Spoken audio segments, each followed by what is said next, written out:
Hello, welcome back to the SilverFox Sonya podcast, episode 3, 17 years of wife.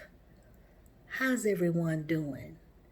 Y'all have been sending me direct messages, posting on my page, what's up with the next story? Sorry about that, y'all. I was under the weather this past week. But I'm back. So y'all, 17 years of wife, episode 3. When I left you in episode 2, I had gotten married for the second time and we were off on our honeymoon.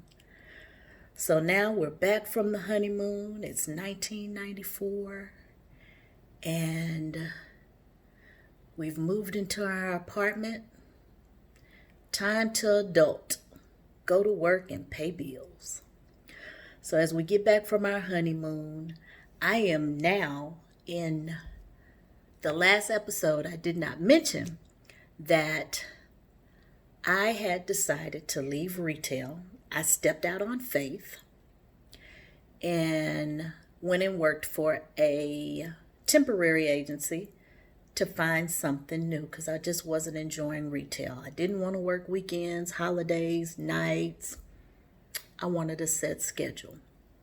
So I stepped out on faith. And remember then in episode 2, I told you that Michael at that time had started giving me every pay period part of his check to put to the side or place in the bank.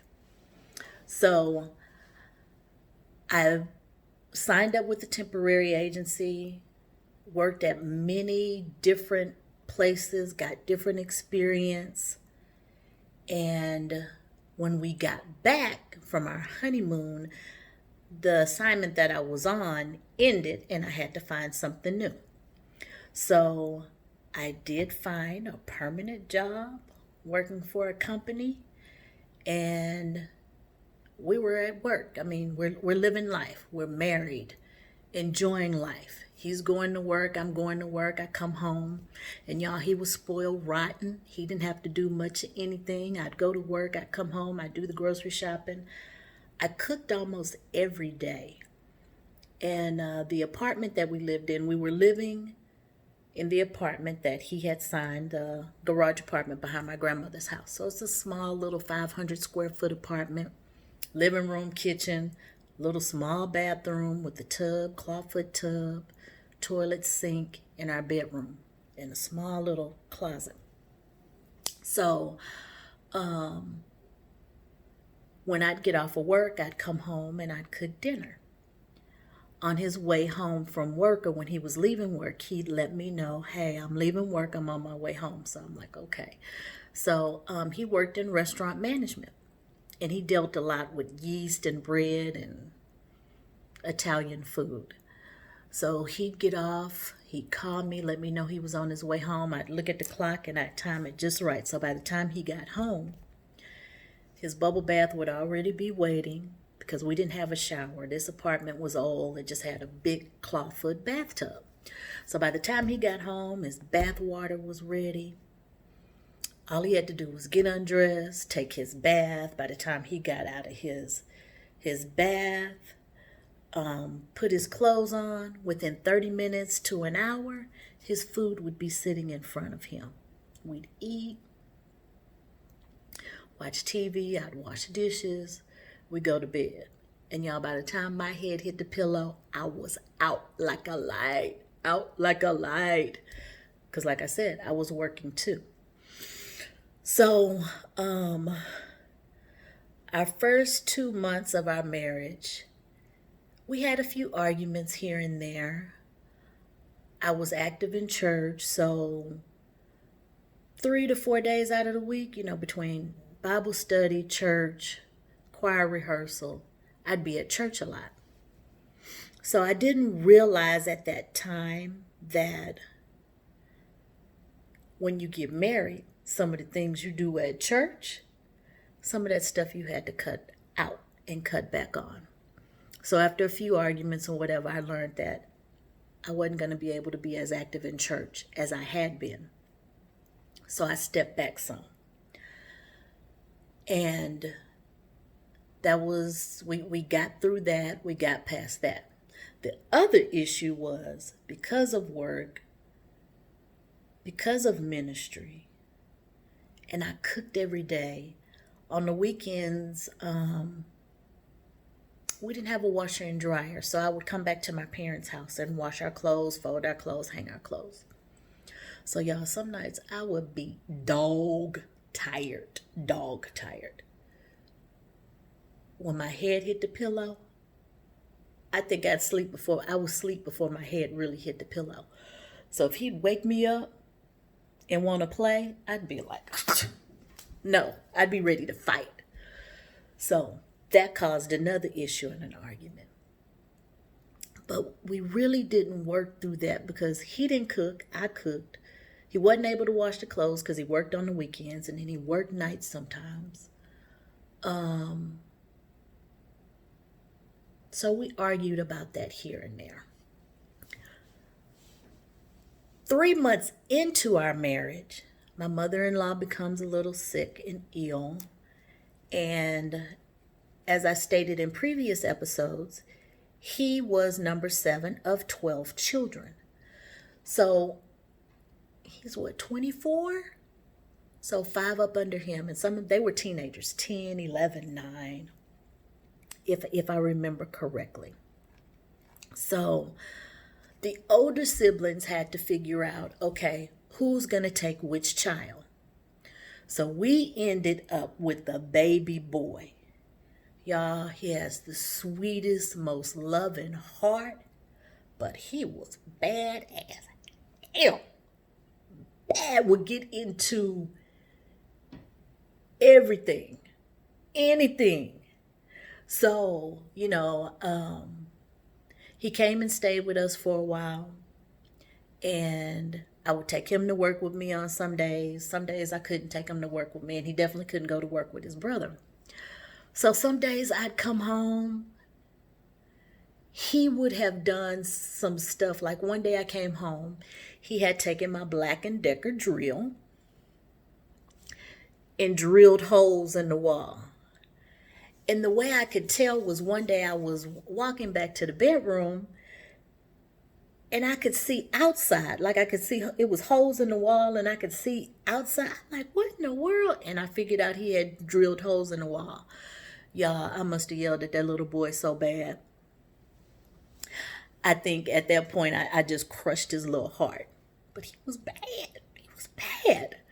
So we knew we had 3 people living in this 500 square foot apartment. There was not enough room. The bathroom's small. So we decided that we needed to get a bigger place. And we had told my grandmother we were going to have to find another apartment and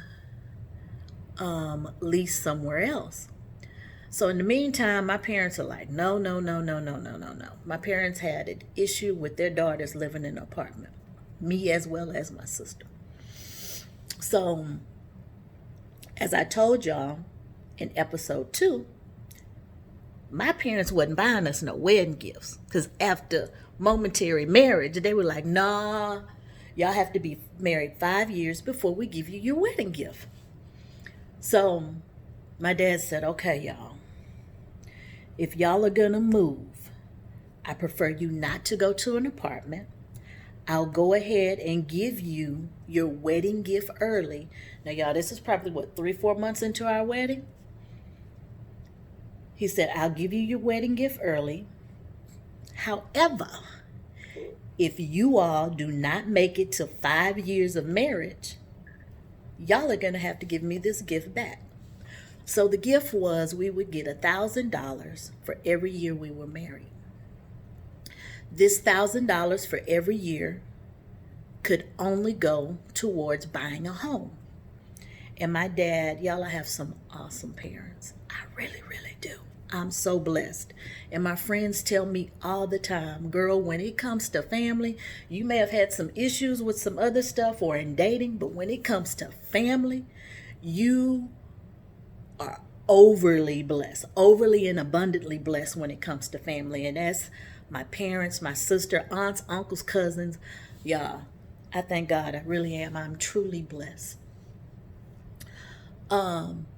But he gave us $1,000 for each year of marriage. Now we only 4 months in. So we agreed that if we did not make it 5 years, we'd pay them back for however many years we didn't make it. So we start to look for homes, and we go to the north side of town. Because at this time, Michael, has gotten transferred to another store that's further out north. And homes actually are cheaper on the north side of Houston than they are on the south side of Houston, or south side of town. So we went that way. And we found a home, found an excellent realtor, and it happened quick. So it ended up being, we couldn't get the home in our name. So my parents got the home in their name, and we paid the mortgage.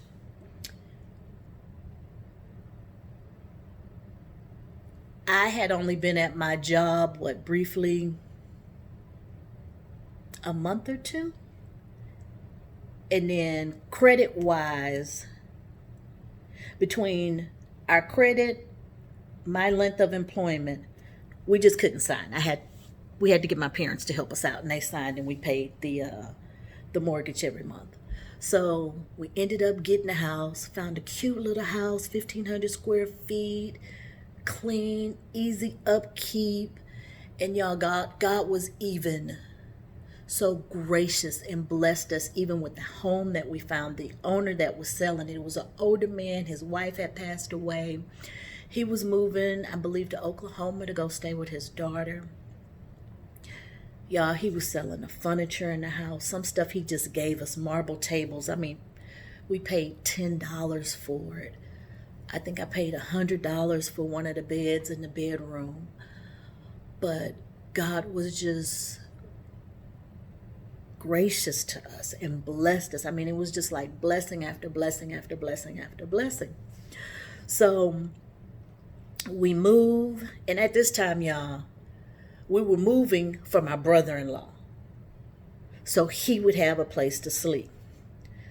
This little boy got sick of me or sick of his brother fussing at him, and I come home from work one day.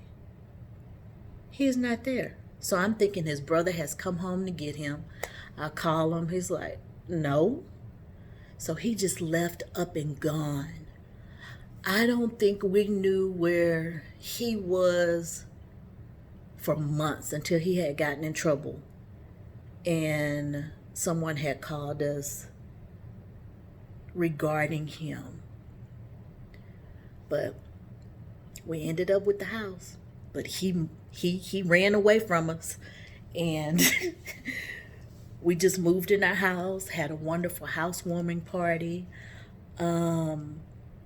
I ended up having to change churches, so we briefly went to his family's church for a while because I don't know if you all remember, but I told you he comes from a long line of pastors as well. And his uncle had passed away, and the church had been passed over to someone else, but most of the family went to this church. So we went there for a while. Didn't stay too long. They were Missionary Baptist Church. And I came from a non-denominational church. So, I'd go to church and I'd have on some wide-legged dress pants or whatever, and I'd get talked about because I got on pants in church. But yet, the young lady just came in by me. Her skirt short as I don't know what. You can almost see up her dress. So I'm just like, I didn't get it. So we didn't stay there too long. We found another church home. And worshiped there. We became active in that church. I think once we joined that church, I mean, y'all, we were just like flowing, doors being open, job promotions, raises. So the job that I had gotten at the one company, right before we purchased our home. I was only there a year. And I got a call from one of my friends that worked at another company that I worked at when it was contract. And she's like, Sonya, we need some help. Would you be interested in doing this job, answering phones for traders? Da da da da da. She gave me the description of the job or whatever. I was like, yeah, sure. So she gave me the information. I called. I set up an interview. Was hired. Got the job. So it was more money. And y'all, Michael used to fuss at me all the time because, you know, I went to school for fashion and merchandising and marketing. And I got my associates. So when I went into retail, it wasn't that much money. We didn't make that much. We thought we was making some money when we first graduated. Everybody was excited because we all got jobs. But shit, I think they was paying us, what, $17,000 an hour? I mean, a year. Y'all know that ain't jack. Even if it was 1994, I paid my car note, but I couldn't move out and live on my own. So, he used to always say, you need to make more money. You need to make more money. So I was always excelling, trying to find classes, things to do, new companies to go to, new things to get into to make that extra money to bring into our household. So January 1996, so that was 94, 95, I got a job. I was only at that job for a year. And then I got this call at this other company, got hired, was in that position that I was hired for maybe for a year, but soon after that got another promotion. But in that, it's 1996, so I'm working at this job, ebbing and flowing, and then his mom takes sick again. She's in the hospital. And this time in 1996, when she gets sick, she doesn't come out. And she passed away August of 1996. So after that, he had a hard time with it. He didn't really show it, but deep down in, he kept this embedded pain or whatever. So I had started to notice some things going on with him, and things just wasn't right. And I tell my friends, I'm like, something ain't right. And I would just feel certain things whenever we were intimate. I'm like, something just ain't right. And I tell my friends, I'm like, I think he got somebody else. And my cousin and my girlfriend, they would be like, no, he don't. He ain't got nobody else. I'm like, oh, yeah, something is not right. I know it ain't right. And we were a couple that we ministered to a lot of other couples or people that were in relationships. They would come to us for advice. And they were like, no, he just wouldn't do that. So I didn't know at the time that my friends were actually, as I'm talking to them, telling them how I feel or something's going on, they were in the background behind my back talking to them like, hey, what's going on with you? She feeling some kind of way or this, that, and the other. And he'd always be like, no. Nothing's going on. So, y'all, one day he came home, and this particular day, even though we're in the new house, I drew his water for him to take a bath. He took a bubble bath. And he comes home and we're talking. And I always want to know how his day went. What happened. I'd give him the lowdown on my day or whatever. And we're sitting there talking. He's in the tub and I'm back and forth. And he's like, out of nowhere, he just says, you deserve so much better. I'm like, He's like, you deserve so much better. You are such a good woman. You should not be with me. So y'all, my heart starts beating kind of fast. I'm like, okay, where's he going with this? He's like, I'm not the best man for you. I'm like, okay, where's this coming from? What are you trying to say?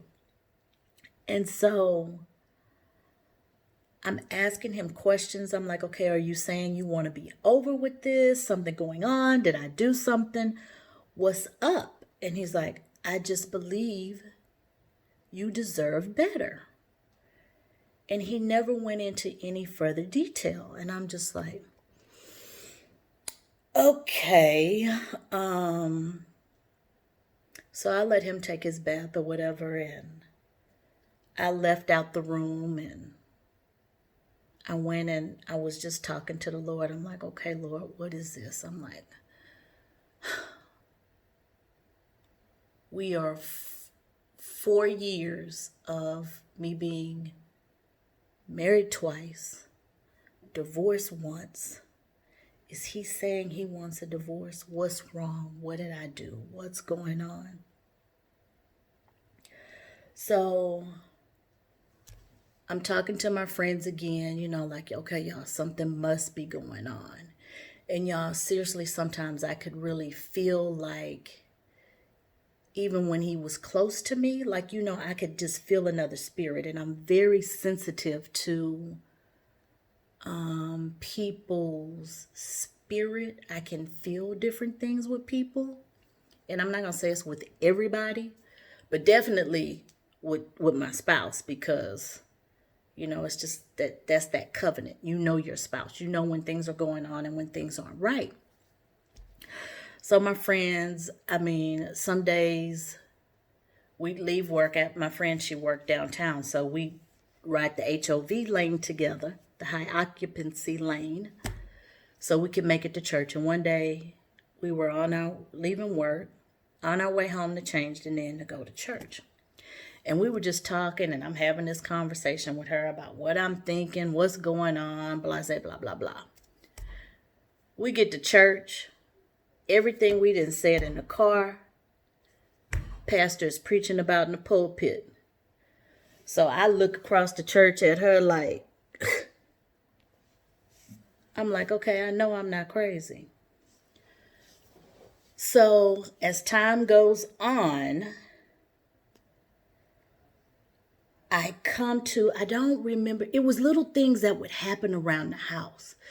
So I'd ask him if stuff was going on, and he would deny and say, no, nothing's going on. And I'm just like, no, something ain't right. So y'all, I just had to get sneaky. And at this time, this is 1996. So this is when caller ID, I think caller ID came out in 95, 96. And at that time, we didn't have caller ID in our house. So, child, I ordered me a caller ID, and I hid it under this table connected to the phone in another room so he wouldn't know.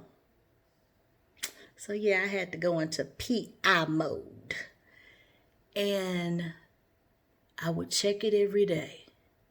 And I would see this one number come through that wasn't familiar. It's like, okay. I didn't say nothing. I'm just watching. It's like, all right, okay. So I'm trying to think, y'all. The caller ID. And then sometimes he would leave the house. He'd be like, oh, I got indigestion. I need to go buy me a soda. I didn't keep sodas in the house. I was a Kool-Aid girl. We had Kool-Aid, water, or tea. So he'd go to the store. And sometimes he would be gone so long. And I'm like, where is he? And one day I left the house to go make sure he was okay. I'm like, okay, maybe something happened. Y'all, he up at the convenience store on the payphone. I'm like, okay, who you talking to? That was one incident. And then there were times that he'd be late coming home from work. So he worked retail, so his schedule would fluctuate. Restaurant management, that is. He'd be coming home late or say he was off at a certain time and wouldn't be home. So what I started to do was lock his butt out via the screen. So we had the door, and it was a screen door that didn't have a key to unlock it. So if I locked it from the inside, your butt couldn't get in the house. So some days he'd come home, he'd be banging on the door, trying to get in the door. I'm open the door. May I help you? Where you been? I had to take care of this and do that. So y'all, this is where the issues started. He wasn't coming home, or he'd be late coming home. He came home every night, but he'd be late.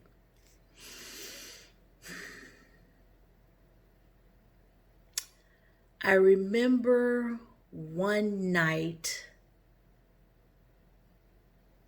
I had to I would check his phone or check his voicemails on his phone by dialing from the house phone to his phone and dialing into his voicemail. So this is how I found out it was someone else. And he happened to be talking to one of the girls he worked with, the assistant. He would deny and deny and deny. But when I checked this is what gave it away. So it caused a big, huge argument. I'm crying, I'm mad. And he left the house because he was mad, supposedly staying with a friend. And then some other stuff wasn't adding up. And y'all, God was so good to me. I would pray God would tell me where to go, where to find, whatever. I didn't have to search hard. He would just show me stuff. And I was like, okay. And I remember, y'all, when he showed me and I found like everything that was going on, I remember just boo-hooing and crying. He's not home.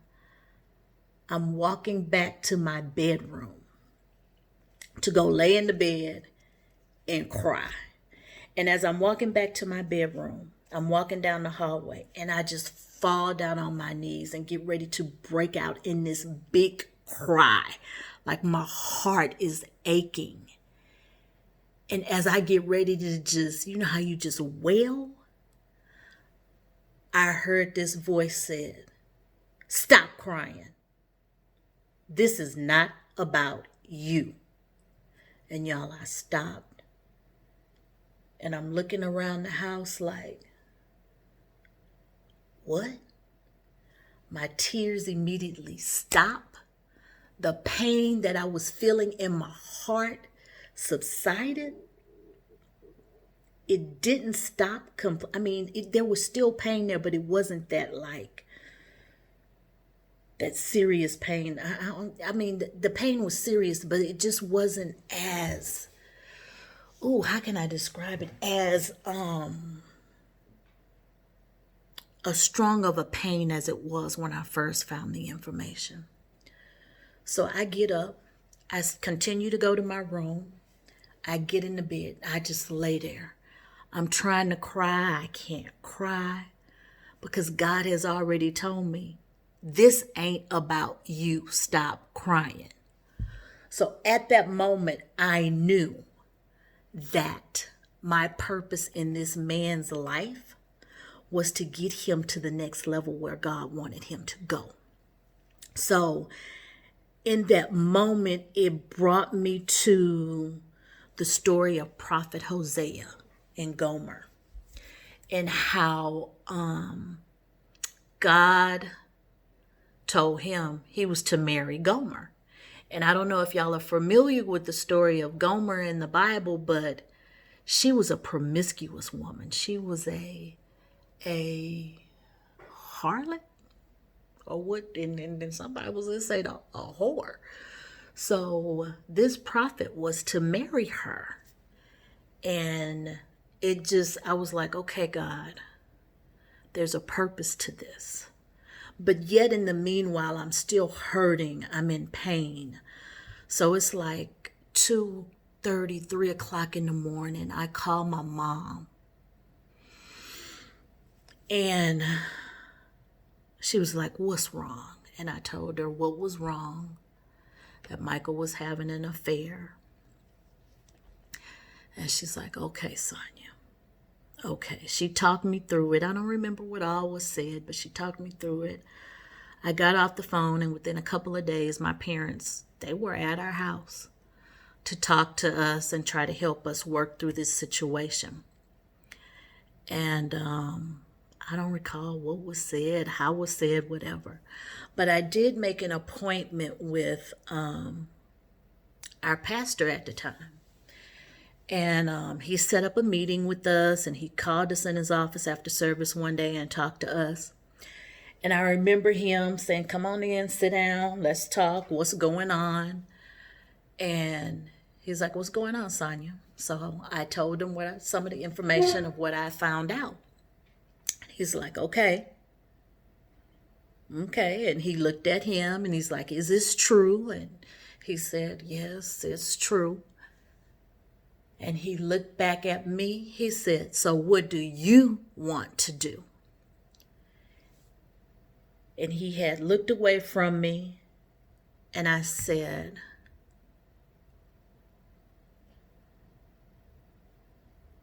"I gotta stay. Because this man can't make it to his purpose or point without me.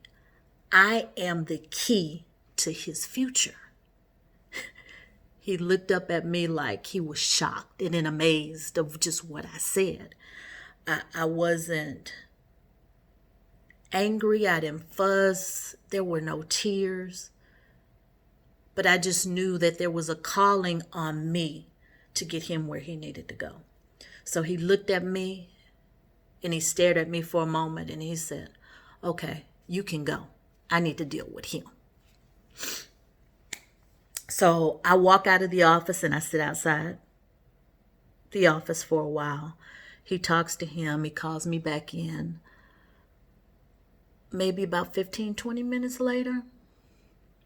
And he lets me know that he's going to set us up with one of the elders at the church, that we check in every week and pray, talk, whatever the agenda was that they set up for us. So we did it. And at that time, he was so mad at me. Now, I'm not the one that did anything. He mad at me. He has decided to go stay with his friend. So in our meetings with Elder was just like, nope. I understand you're mad at her. You're trying to work through this, but you can't work through it and be somewhere else. You got to be home. So I'm glad he did tell him to come home, because had he not, he would have been with that woman he was with, because he really wasn't with a friend. He was actually staying with her. So as time went on, y'all. No, part of that. Hold on, y'all. She was pregnant. But later on, he tells me she really wasn't. She said it hoping that it would split us up. So I was just like, okay. So, end of 1997, 98, they eventually severed that relationship or whatever. It was hard on him because he had developed feelings for her. And by him saying what he said to me as far as I deserve better,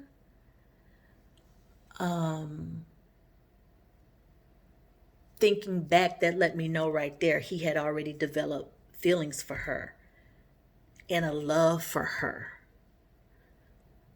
And usually that's something women do, not men. Men usually, when they sleep around, men are just like, it's just something to do. But in this case, it wasn't. So it was hard for him to let go, and it was hard for me too. But they got through it. They got over it. I'm assuming from what I could see. So 1997, 1998 was a good year for us. I ended up getting another job with another company, which was another level up. And he as well had started at a new company. So he in 1998 Was it 90? Yeah, it was 1998. He had had a phenomenal year at this company that he was at now. And he was nominated for Manager of the Year for his whole region. So in 1999, the award was given out for the Manager of the Year. He was named Manager of the Year at this particular banquet that night.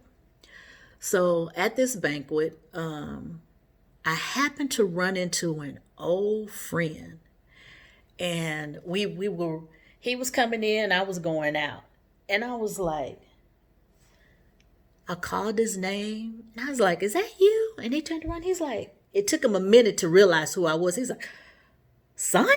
Because I had gained a little weight. I had probably gained about 15, 20 pounds. And he didn't recognize me. So we were just talking. He asking me how I'm doing. I'm asking him how he's doing. And he's like, who you here with? I was like, well, my husband is the one that won Manager of the Year. He's like, oh, okay. Well, I'm with my wife, and she works for this company. So I just came with her as her date tonight. I was like, oh, okay. And he's like, I ended up marrying, and he gives me the lady's name. And I was like, what? Y'all got married as much as y'all used to fight? So y'all, this gentleman that I saw at this award ceremony, he and I went out a couple of times. I met him through a friend. We went out a couple of times. He had just broken up with the woman that he said he's married to now. And we really didn't date long or go out long because he and her were off and on. So we didn't go out. We may have gone out maybe 3 or 4 times. And then after that, I mean, y'all, she hated me. So she just did not like me. Now, ain't my fault that he started talking to me after y'all broke up, but you know how that usually goes.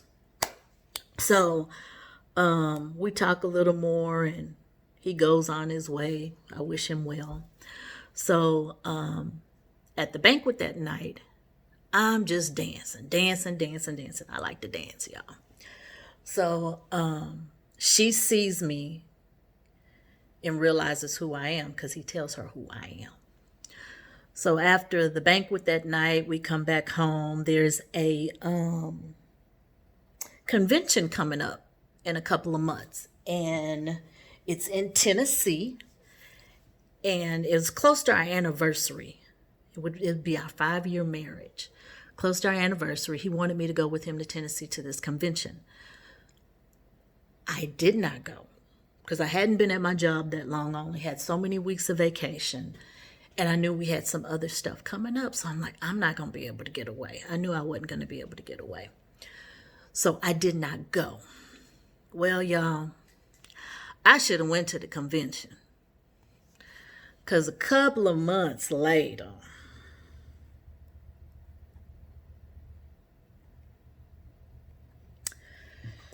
while he was at this convention, he met somebody. So I was like, okay, let's fast forward about 2 months after the convention. Y'all, for 2 months, I was having these dreams of being awakened every night. I would feel stuff moving in the bed and didn't know why, or the bed would shake. And I'm like, what in the heck is that? It would wake me up all the time. So this one particular night, it was probably May, the bed shakes, just like, I'm like, what? I jolt up out my sleep, and I'm like, Lord, what? Y'all, whenever this happened, I would always ask the Lord, what? What is it? You know, what do you need? Yes, Lord. I get on my knees, I pray. I didn't know if God was trying to talk to me.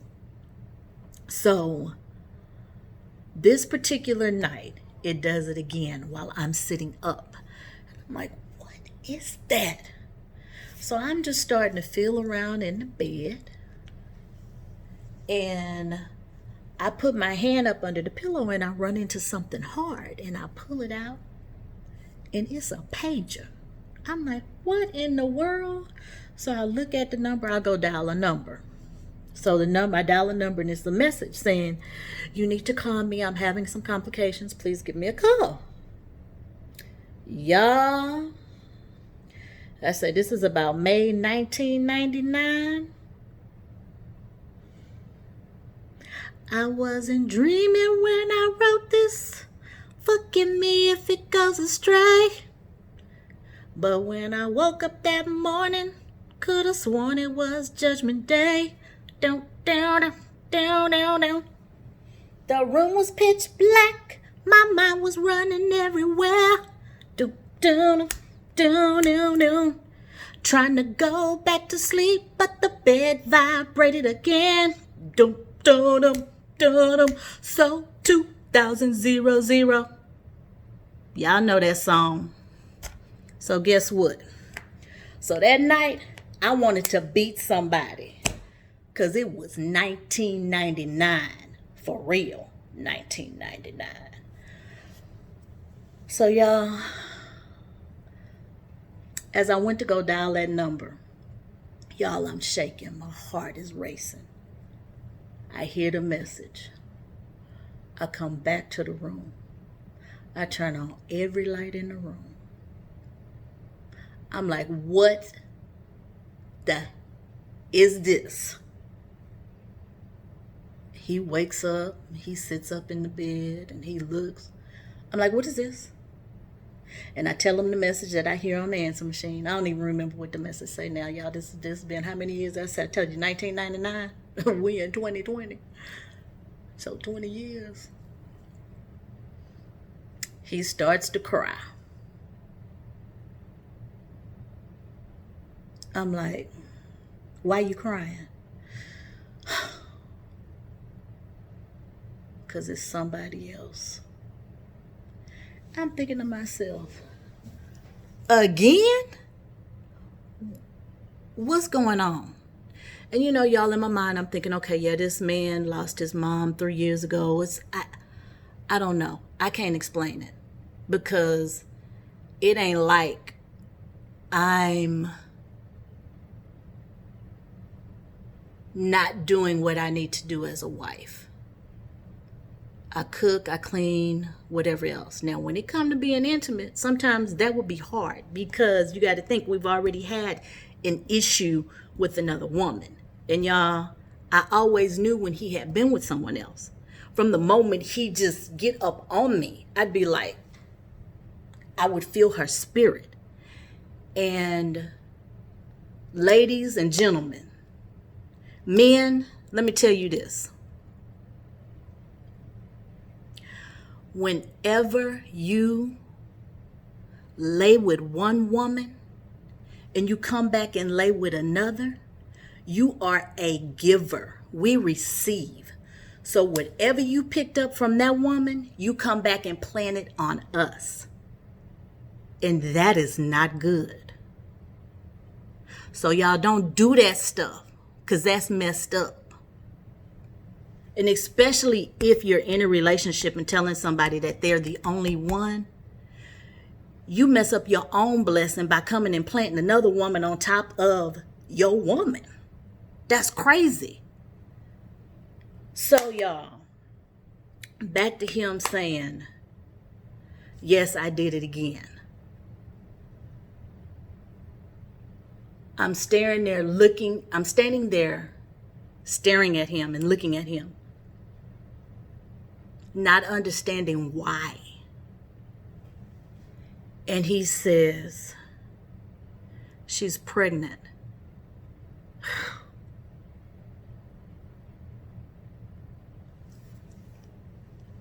And you know her.